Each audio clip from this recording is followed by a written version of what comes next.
G'day.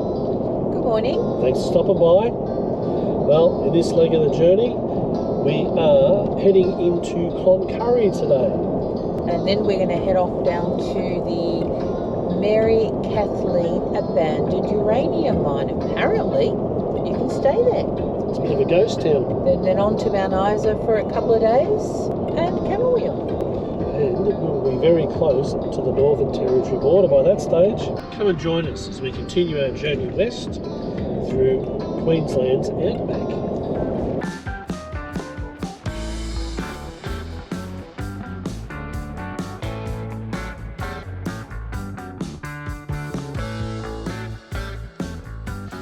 While in Cloncurry, beyond the Grails chose to stay at the Oasis Caravan Park. It's not a bad park here, it's well laid out. The sites are really large.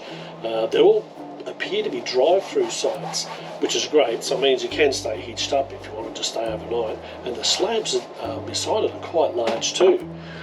So it's $42 a night here, $39 with a seniors discount, and we didn't even get asked if we were seniors, we just applied it. So that was generous of it, wasn't it? The amenities are just over the back here, and they're quite good, very basic, a bit dated, but it's clean and neat and tidy. The place is always spotless. They keep it really well here, I think. They're really focused on making sure that it's very presentable. The Oasis has a camp kitchen. It has a really nice pool area, so you can really set up quite nicely here. I didn't see a playground anywhere, so I don't think there's anything for kids here. We've come out to the Mary Kathleen Memorial Park, which tells you all about the mine and the area. There's a museum of sorts here, as well as the information centre. There's heaps of old agricultural machinery to check out. This one apparently is a drilling rig.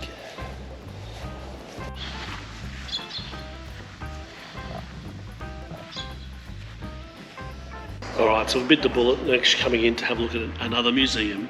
This one in Cloncurry is it's the history of the area. It's got a heap of stuff about Burke and Wills in here and their exploration. It's got their water bottle, apparently, one of the water bottles they were carrying with them. There's the tree stump, the ill-fated tree stump, according to the story. There's also a heap of Indigenous artefacts and gear floating around too. So anyway, we'll go have a look at that. One of the things I'm finding fascinating about this museum is the blend of European artefacts and Aboriginal artefacts that have been found around the area, dating back, obviously the European stuff's only a couple of hundred years. But it's fascinating to see the blend of both in the same area.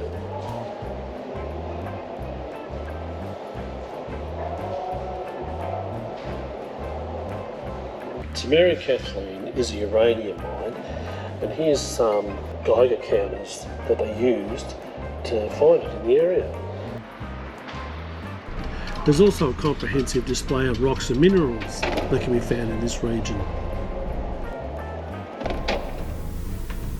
It was suggested we should visit the dam on the edge of town, Chinaman's Dam. Now I've come out to have a look at Chinaman's Dam, just on the edge of Cloncurry. It's a beautiful area here. It's got a playground and a picnic area with a backdrop of the hills there. Boating and swimming. Apparently there's freshwater crops in here somewhere too. Yeah. There is also a lookout here that gives a great view of the surrounding area and the mural on the water tank. Very nice. So while we're at the museum and info centre, we got a pass, a Cloncurry pass, which gets us entry into the John Flynn Museum as well. As well as the museum down at the Mary Kathleen Centre, yeah. So the John Flynn Museum is all about John Flynn, the fellow who founded the Royal Flying Doctor Service. And I'll tell you what, it's fascinating here and definitely worth a visit. you get so much insight into the works and the operations of the Flying Doctor Service. It really was remarkable. It changed the Outback completely as far as health goes. This museum has 4 levels. There's only 3 of them open at the moment because the floods actually knocked out the bottom, the basement level. So you might be wondering, do these guys ever cook or do they just eat out all the time? Well, let me assure you, we do cook. And we've got a feast going at the moment. Come and check this. Look at this. Paul's already cooked this. A beautiful red curry. Yeah, we're making a lovely beef stew. We're going to go free camping for a couple of nights after here. So we thought we'd cook up. Shall we cook up, Paul? Let's cook up. Let's cook up. Yum, Today we're heading out from Cloncurry and heading towards Mount Isa. But on the way, there's a couple of free camps we're going to go and check out. And they're supposed to be pretty good camps too. The first one we're going to check out is one at Corella Dam, which is is the dam that used to provide water to the old mining town of Mary Kathleen. Apparently you get to camp right by the water's edge, so looking forward to that. Then we are going to go up to the town of Mary Kathleen, or where the town was, which apparently still has the roads and a few concrete slabs and that where houses used to be. It's all closed down now, but it's supposed to be pretty cool to go and check out. So the road into Corella Dam is well signed, and there is a gate that has a chain holding it closed, but don't let that fool you. But do ask that you close it behind you after you come in though. Yeah, so the cattle don't run off and disappear and escape. So the first part of this road in is actually made. Yeah. But I believe it gets a little bit rougher as the further in we go. Right. So let's check it out. Oh, it didn't take long. Hit dirt already. Well, the road condition has quickly deteriorated. Hopefully we locked the fridge. Oh my goodness. Look what's up ahead. Uphill. Frankie. No wonder people don't come here. Now, we're at a crossroads. Which way do we go? We know that one way goes to the Clem Watson Park and the other goes to the Corella Dam. Not sure which one. So we've had a look at a map. It appears that at this fork we need to turn right to get to the dam. I do say appears. We're actually guessing. So we've taken the road that leads to the boat ramp. You really do need a 4-wheel drive and an off-road caravan to get in here, I think. So we've decided we are in the right spot and this is where people camp. But what we're thinking is that with all the rain, it actually the dam is up. And so what that means is all the camping spots are actually underwater. And it looks like it could be, because if you have a look at this, you can see that there's grass just over there. So it's very possible. Paul, I think you're right. I think this is the spot. It's just It's all underwater. all the camping spots are underwater. Yeah, it is, yeah. So what to do now? Let's go have a look around. Okay. It's a beautiful spot here, Paul. There's the dam wall over there. But you can see that I think the water is up actually, Paul. Do we stay here? Yeah, definitely.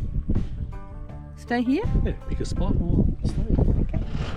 So it's a bit squeezy. Turning around is going to be an issue. Paul's going to go down to the water's edge and try and turn there. Ish.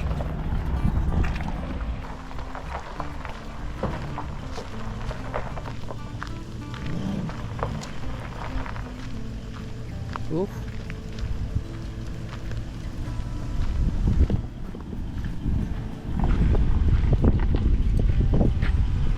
Whew. Oh wow, Paul, well done. Took a few bites, but we did it. Didn't we, eh? Teamwork, they call that. Yep. We're set up at the Corella Dam now. it's actually quite a nice spot, considering it's not how it looked like it was going to be on the map, but yeah, it's so different, and I'm sure it's because of the higher water levels here. We're going to have a bit of lunch, cooking up a couple of burgers with eggs, and then we'll check out the area a little bit. It's a great spot for a night or two. There's no facilities in this section of the park, so you do need to be fully self-contained, and it's pet friendly. For anyone who has been here, you can probably notice the difference in the water levels.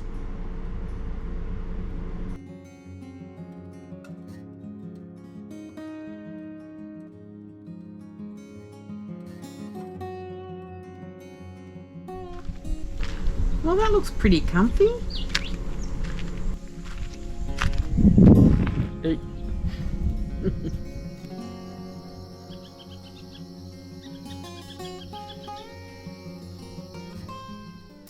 Oh, we're pretty much done here at Corella Dam. It was a beautiful night, so peaceful. We ended up being the only ones here, which was really good. Off to Mary Kathleen now to check out the old mine and spend a night there.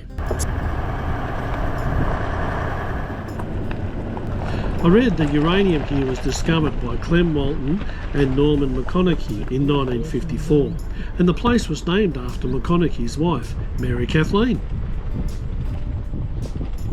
The trek in is a bit rough, and there is a lot of cows just wandering around. Arrived at the town centre of Mary Kathleen.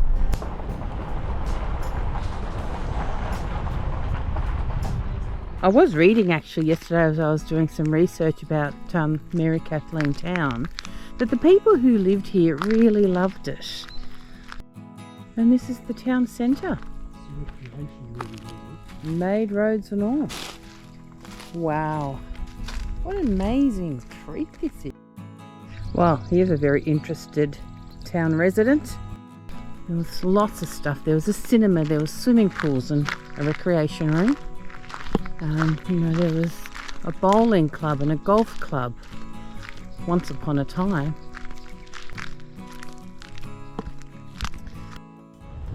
We unhitched the van and headed off to check out the mine site. Whoa, look at this. I don't think we're getting in this way. There is this trek off to the side of the washed out bridge. The cruiser handled it easily. Good old LC 200. Oh yeah.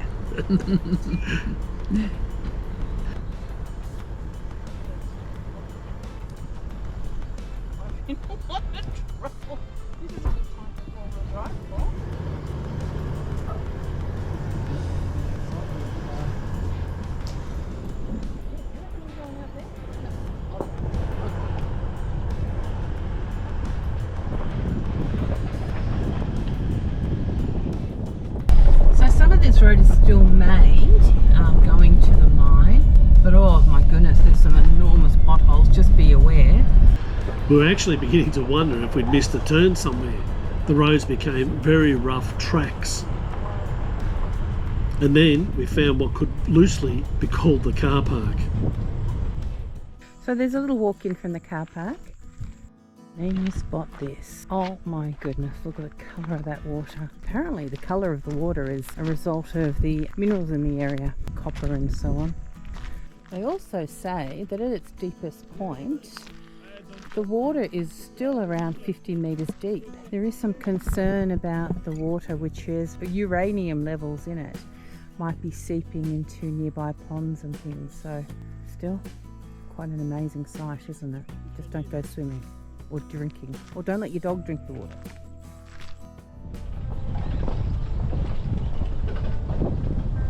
So we decided to go another way into town from the mine, but we've come across this.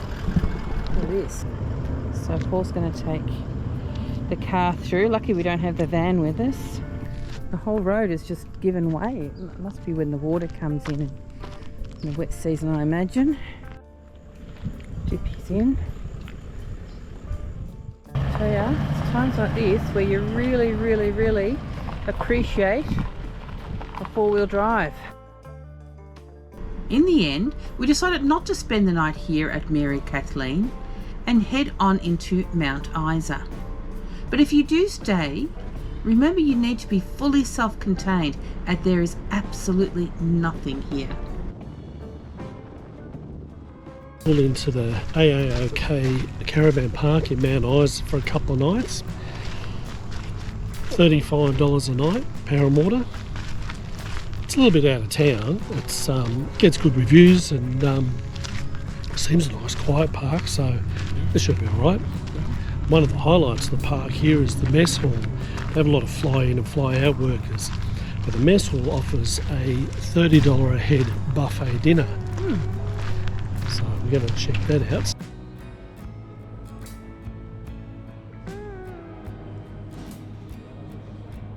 Here you go. And what's this? $30 a head, and you go back for as much as you want. And the food was spectacular. This steak, gravy, veggies, Looks good. a little bit of everything.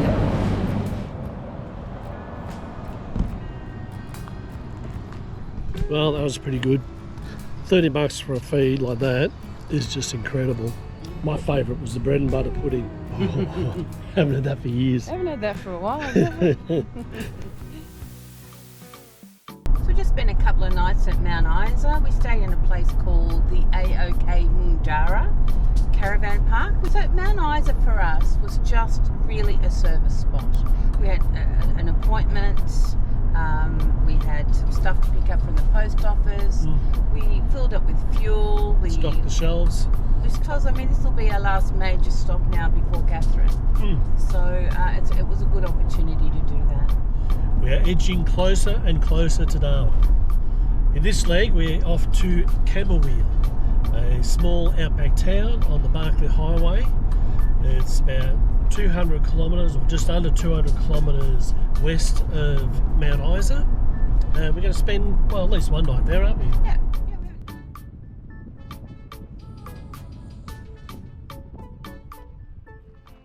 Alright, so pulled in for the night at Camooweal.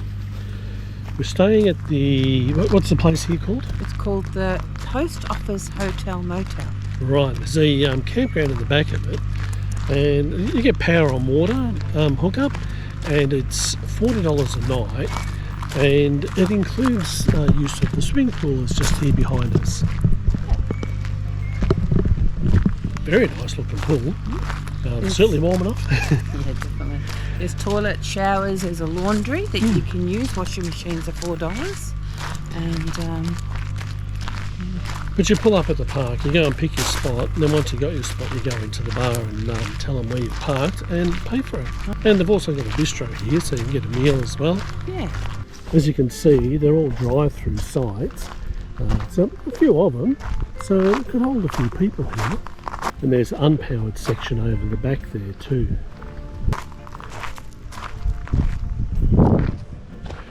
Come and check out the park. It's got a nice clean camp kitchen area. It's got a couple of barbecues, push button start, fridge, double sink over here, and some tables. It's not a bad setup actually. The amenities are nothing flash, but they're fine. They're very functional. They look clean, a bit dated, but certainly serve the purpose. Now, Camooweal is a small town. I think there's only a few hundred people live in Camooweal. And there's not a heap of things to do, but there is a couple of things to do around the place. I thought I might go and have a bit of a look and see what is to see around here. There are these amazing old buildings in Camooweal. There's Freckleton's General Store and the Barkly Tableland Heritage Centre. But unfortunately, neither of them were open. Actually, I'm not even sure they do open. Then of course you've got the road trains are always rumbling through. So one of the attractions in Camooweal is the Drovers Heritage Centre. But unfortunately, because of the rains, it's now closed. So I tell you what, if you come through here and go to the Drovers Heritage Centre, Let us know what it was like. Yeah, I know. Well, Maybe we'll go and have a look at the general store. let's. Just after we get the caravan out. Even that was closed. Well, that just about concludes our time in Camooweal. It was only a brief stop. It's a pity nothing was open though, because couldn't really get to check it out and see a few of the things. Some of these little towns have some amazing things to look at. Yeah. That's about it for this leg of the trip. Come and join us next time as we cross the border into the Northern Territory. Woohoo! After all this time. Oh my goodness. Thanks for stopping by. Bye for now. Bye.